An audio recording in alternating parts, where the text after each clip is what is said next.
Hello and welcome back to another episode of the Push Forward Podcast, the show where we help you elevate your content game. I'm your host, Alex, and I'm thrilled that you've joined us today. If you're a creator, be it a blogger, YouTuber, podcaster, or even a marketer, today's episode is made for you. I know I've said that in other episodes, but I really mean it because I think there are a lot of emerging trends happening in the digital marketing, influencer, creator world that is worth noting. If you stay up with the trends, that means that you'll be able to better monetize the work that you do, the creations that you make online.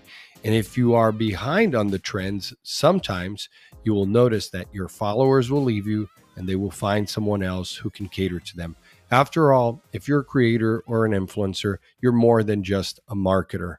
You're more than just someone promoting a brand, a product, or a service. In essence, you are performing and you are an entertainer, right? So it's important that you understand what's working and what doesn't work. And sometimes for most creators and influencers, it's been my experience as a digital marketer that it's hard for you to keep up with the trends, the different things and algorithms that Instagram or Facebook or Google, YouTube, TikTok, they're constantly changing. You have hundreds and hundreds of tech developers and marketing people that are all the time changing the way things work. They're upgrading the features, they're upgrading security, they're looking at user experience, and all the while you are sitting on rented space, right? Because we have to acknowledge that. We get these great tools, some that I just mentioned. We get these great social media platforms and websites that we can use as entrepreneurs. Because listen, after all, if you are a creator or an influencer, you are an entrepreneur. You are making money in multiple ways from multiple streams, right? So that's whether you're a blogger, YouTuber, podcaster, that is your goal, is to be able to take your talent and entertain people, give them things of value, and then in return, you get paid. You get monetized, whether it's doing ads, promoting products, or anything like that.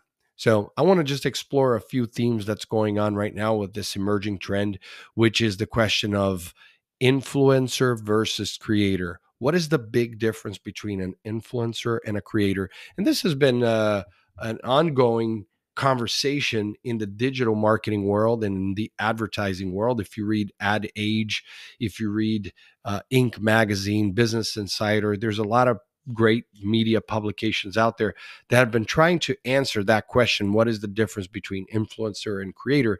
And it really depends on who you talk to.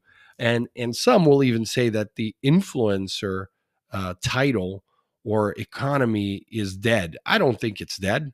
The difference, the main difference is still today and has always been that influencers act more like promoters, and you feel it feels more like advertising, which there's nothing wrong with advertising. Advertising is great, whether you're Nike or Apple or any other product out there.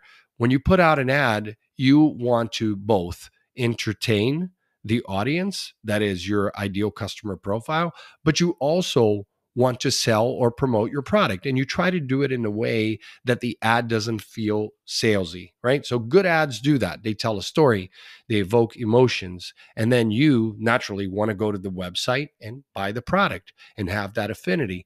So that's influencer. Whereas with creators, it's more of a marketing strategy and it's very in depth with the brand. So if you're a creator, yes, you are still doing the same thing as an influencer in that you create content, you create a product that people can consume digitally, right? That is content, whether it's social media, whether it's webinars, videos, tutorials, you are creating content. But the difference with creators is that the brands, they take a backseat with the content creation and they really allow the creators to think outside the box and fuse their talent in with the brand so that their users, their audience will be more than likely to absorb that information, right? The promotion in a way that doesn't feel salesy. And again, the influencer economy, which you see certain verticals, certain industries like fashion, beauty, food, travel, and many others, you see that it's still done that way in that you will see the little ad button there, a little icon, and it's disclosed that it's an ad, which there's nothing wrong with that.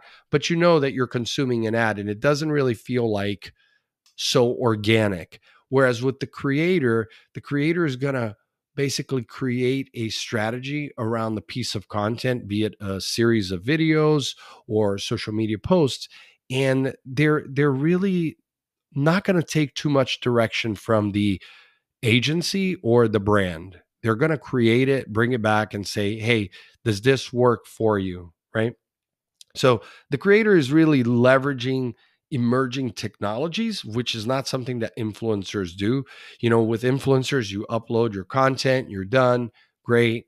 And even with these content houses that have popped up over the last, many years, you have influencers that are tech savvy and understand that they need to do live streaming and get into gaming and do the whole entertainment thing, but most of them don't. Most of them don't want to be so strategic. Most of the influencers, they're just really artistic and creative. They just want to stick to the content and not get too bogged down with the full marketing strategy that fuses not only with the brand's agency, but the brand's marketing and advertising teams, right?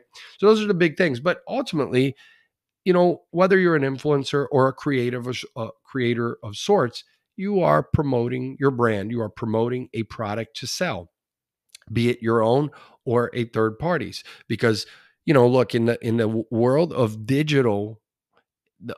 digital economy, affiliate marketing is still key. You're going to see many YouTubers that have affiliate programs for hundreds of products. Every single one of those clicks that they get paid for.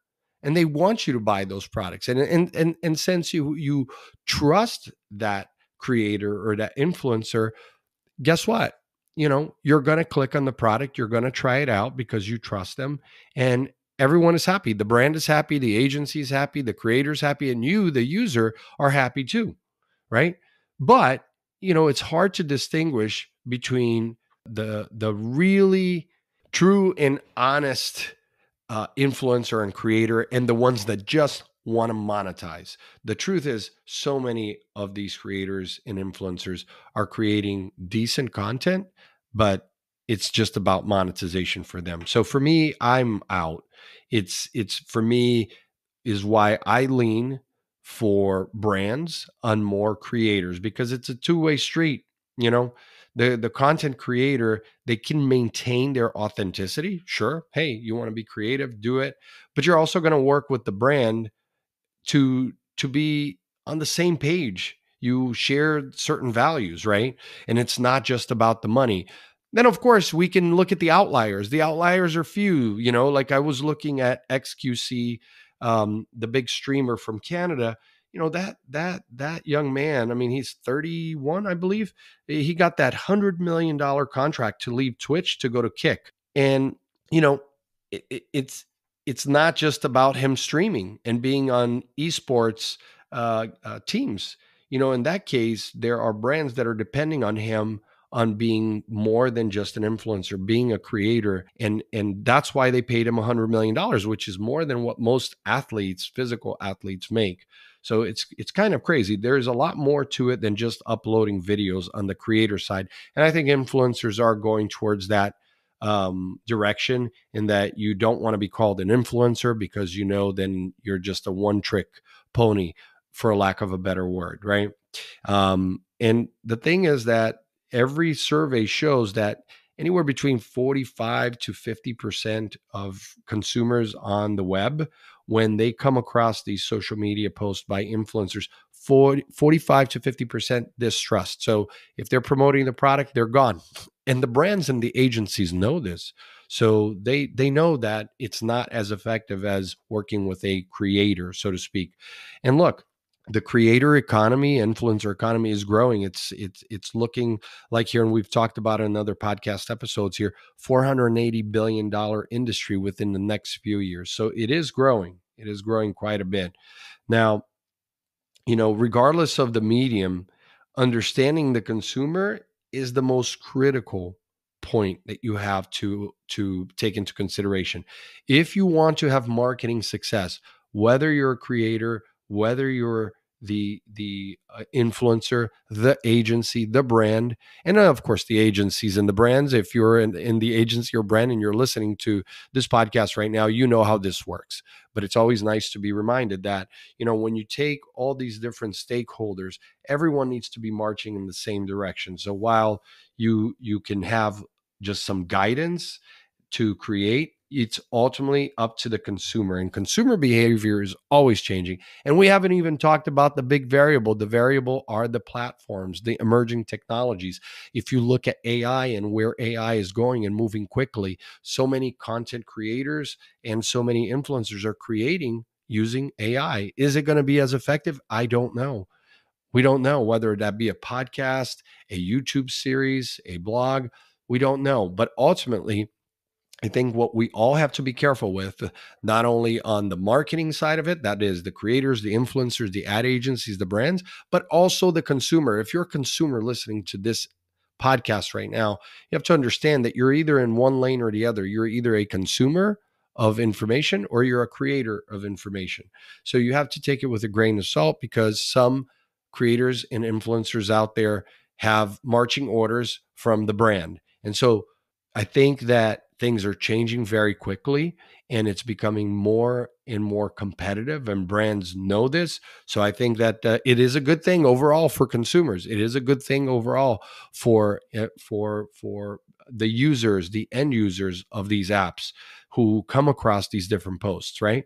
Because it's going to take more work for influencers and content creators to convince and compel the average user to say, hey, I'm going to give a consideration to this product, and thank you for the coupon. I understand you're getting paid. The brand is happy. I'm happy.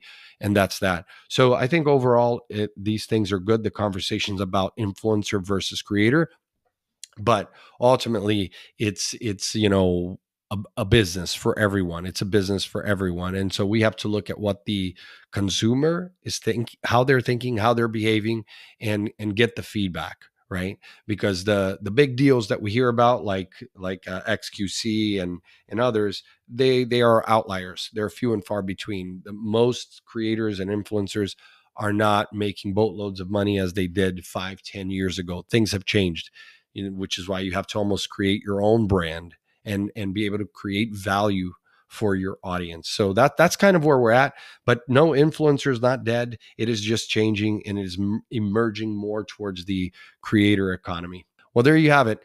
That was a quick, thorough primer on the difference between influencer and creators.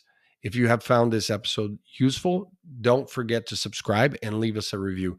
You can also head over to our website to find out more tools that we've mentioned, along with some additional resources to help you with your own creator channels. Thank you for joining us on the Push Forward podcast. Remember, it's not about how fast you go, it's about pushing forward. I'm your host, Alex, signing off until the next episode, where we continue to elevate your content game. Take care.